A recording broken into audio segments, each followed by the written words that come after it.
Irmãos e irmãs, celebramos a novena em honra da padroeira desta comunidade, a Senhora Santana, padroeira também da Diocese de Anápolis, da cidade de Anápolis.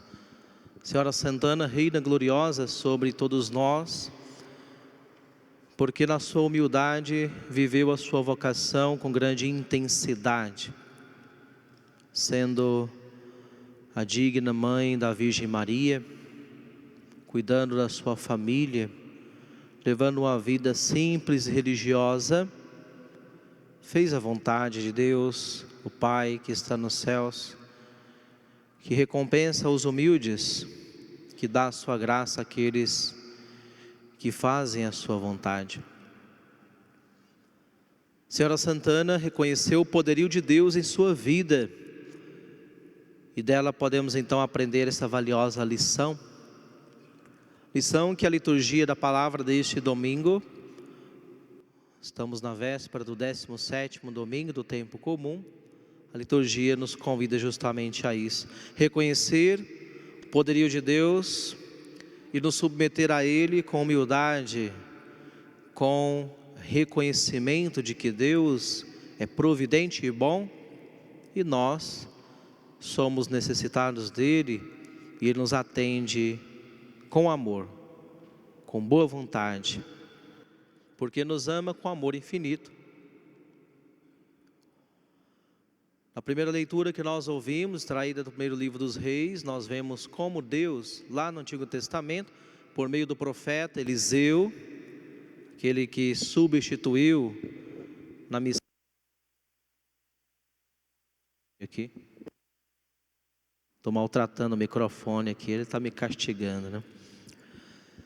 Eliseu, ele substituiu o profeta Elias, o grande ícone da profecia do Antigo Testamento. Nós recordamos bem, naquela cena da transfiguração de Jesus, Monte Tabor, os dois personagens que apareceram ao lado de Jesus, são justamente os dois mais importantes ícones do Antigo Testamento.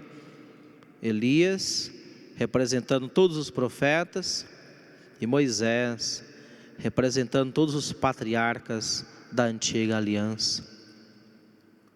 Moisés e Elias. Eliseu foi o servo de Elias, e depois que Elias foi arrebatado ao céu, num carro de fogo, ele recebeu uma porção do seu espírito e deu continuidade àquela missão tão bonita de ser um homem de Deus no meio do povo. E é assim que o livro dos Reis chama Eliseu, né? Eliseu, o homem de Deus. Através de Eliseu, Deus realizou um grande milagre. Multiplicou os pães para alimentar uma centena de pessoas. No Evangelho, Jesus, nosso Senhor, reproduz esse milagre em maior escala ainda. Com apenas 5 pães e alguns peixes, alimenta a multidão de 5.000 homens. É uma prova da providência de Deus na nossa vida. Por isso o próprio Cristo, nosso Senhor, nos anima, e ao nos ensinar a fazer oração, ensinando-nos a oração dominical, o Pai Nosso, uma das petições é justamente essa, que nós, todos os dias, saibamos elevar ao nosso Pai Deus, que é providente, essa prece: o pão nosso de cada dia, dai-nos hoje. Deus nos providencia aquilo que necessitamos, se nós reconhecemos o seu poderio, se nós temos a humildade de nos colocarmos como aquilo que somos, criaturas de Deus, portanto, necessitados dele. A Senhora Santana, nesse sentido, nos ensina com a sua vida, com o seu exemplo. Ainda que não tenhamos nenhuma palavra sua registrada na Sagrada Escritura, não é verdade? Ela nos ensina com seus gestos, não precisava falar muito. Ensinou com a sua vida, com seu exemplo. Nós também somos convidados a fazer o mesmo, não é? aquilo que São Francisco de Assis também gostava de ensinar. Saiamos para evangelizar, e se preciso for, usemos as palavras. As palavras às vezes até sobram, porque o importante mesmo é o nosso exemplo. É como nós no dia a dia nos comportamos na nossa casa, na nossa família, na rotina diária, nas coisas pequenas que compõem a nossa rotina. A senhora Santana não teve grandes momentos extraordinários na sua vida, de grandes milagres, de grandes portentos, de situações extraordinárias, de grandes sucessos. A maior parte da sua vida foi uma vida calada, simples, humilde, mas fazendo ali a vontade de Deus onde o Senhor a colocou, no seio de uma família, educando a Virgem Santíssima, aquela que deveria ser a mãe do Redentor, e assim se tornou a avó do Salvador e a avó de todos nós, porque como família de Deus, temos a Deus por Pai, Maria Santíssima por mãe, e logicamente temos então Santana por nossa avó, aquela que cuida de nós, que com a sua sabedoria nos ensina, que com a sua amabilidade, com seu carinho, nos acolhe como uma boa avó acolhe os seus netos. Aqueles que têm uma boa avó sempre gostam e guardam recordações bonitas de quando visitam a sua avó, sobretudo de pequenos, não é verdade? Como nos mimam as nossas vós. Santana também quer fazer o mesmo conosco. Mas para isso é preciso entrar nessa dinâmica de fé, nessa dinâmica de entrega a Deus, nessa dinâmica de confiança no poder de Deus, como fez ela, como fizeram os apóstolos.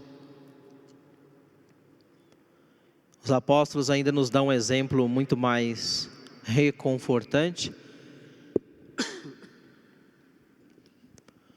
porque eles, na sua imperfeição, estavam a caminho de uma santificação, de uma conversão. É bonito isso no Evangelho, porque o Evangelho não esconde os defeitos dos apóstolos, né? Não maqueia a vida dos apóstolos, mas os coloca na realidade. No princípio ali eles estavam um pouco duvidando, né, do poder de Deus em Jesus Cristo. Estavam pensando demasiadamente com a mentalidade humana, com cálculos humanos, que não eram errados, mas eram simplesmente humanos e por isso limitados. Jesus os põe à prova. Dai de comer a toda essa multidão, Jesus lança ali, né, o desafio. Então eles ficam desbaratados. Como assim, Senhor? Nem se nós tivéssemos um saco de dinheiro não daria para comprar pão para toda essa gente. E sem mencionar que não tinha nenhuma padaria ali perto, provavelmente, né? Eu acho que não, né? Nem sei se existiam padarias naquela época. Muito menos iFood. Hoje em dia a gente pede tudo pelo iFood, chega em casa, né? Não tinha como ligar para o iFood, nem ir para a padaria, nem nada. Como eles iriam conseguir alimento para uma grandíssima multidão? Impossível. Do ponto de vista humano, não dava. Então, começando a caminhar naquela lógica de Jesus, que era sobre-humana, eles fazem uma proposta inusitada, não é? Temos aqui um garotinho com 5 pães. A gente sabe que não tem lógica, né? Não dá para alimentar todo mundo, mas já que o Senhor está propondo uma coisa absurda, vamos também tentar dar uma solução absurda. Eis o menino com 5 pães. Aí o Senhor se vira agora, né?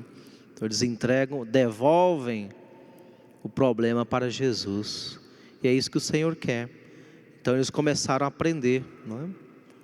A aprender que não somente temos as nossas forças humanas nessa terra, não podemos esquecer que Deus providente está do nosso lado. O pão nosso de cada dia dai-nos hoje, pedimos a Deus, ao mesmo tempo que nos levantamos de manhã e vamos trabalhar. para, com o nosso esforço e com a ajuda e a bênção de Deus, conseguir a prosperidade. Os apóstolos foram aprendendo essa lição paulatinamente, pouco a pouco, né? E Jesus faz o milagre, parte os pães, dá graças a Deus, nos ensinando também que temos que agradecer o nosso alimento de cada dia, que temos que abençoar a nossa mesa, a nossa refeição, costume cristão muito bonito, que nunca podemos esquecer. Às vezes na correria do nosso dia a dia, nossa rotina agitada, frenética, nossa vida moderna, às vezes podemos esquecer de abençoar a nossa mesa, abençoar o nosso alimento. Não esqueçamos, irmãos e irmãs, nunca de abençoar a mesa, ainda que seja uma breve oração, ainda que seja só traçar o sinal da cruz.